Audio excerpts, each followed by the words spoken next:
Joan, capítol 21, versets 1 al 19. En aquell temps, Jesús es manifestà una altra vegada als seus deixebles a la vora del llac de Tiberíades, i es manifestà així.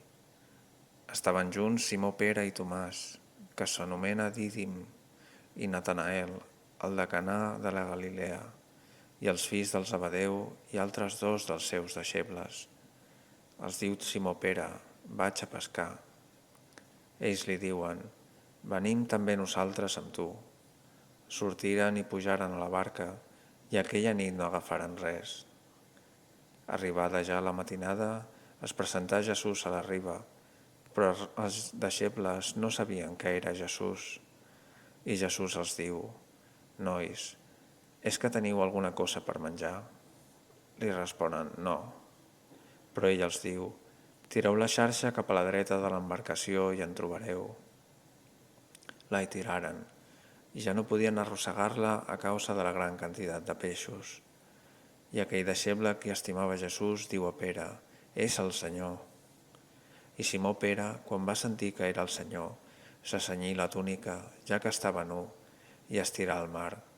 Però els altres deixebles vingueren amb la barca, ja que no eren lluny de la terra, sinó unes 200 colzades, arrossegant la xarxa dels peixos. I quan baixaren a terra, veieren unes braces preparades i un peix posat al damunt i pa.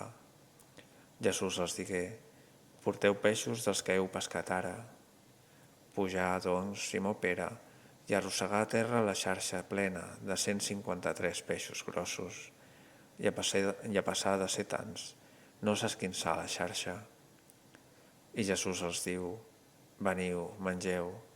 I cap dels deixebles no gosava preguntar-li: tu qui ets?, sabent que era Jesús. Vingué Jesús i prengué el pa i el se'l donà, i de manera semblant al peix. Aquest fou el tercer cop que Jesús es manifestà als deixebles, després de ressuscitar d'entre els morts. I havent acabat de dinar, diu Jesús a Simó Pere: Simó, fill de Joan, m'estimes més que aquests? Li diu: sí, Senyor, tu saps que t'estimo. Li diu: pastura els meus anyells.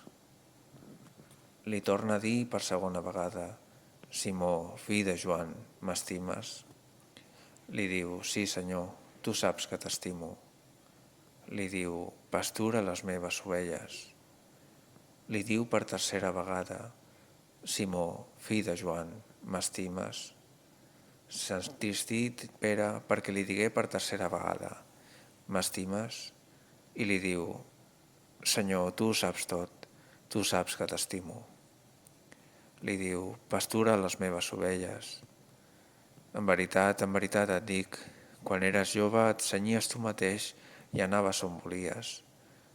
Però quan envelleixis, estendràs les teves mans i un altre et cenyirà i et durà on no vols. I això ho digué per significar amb quin amor havia de glorificar a Déu. I després de dir això, li diu: segueix-me.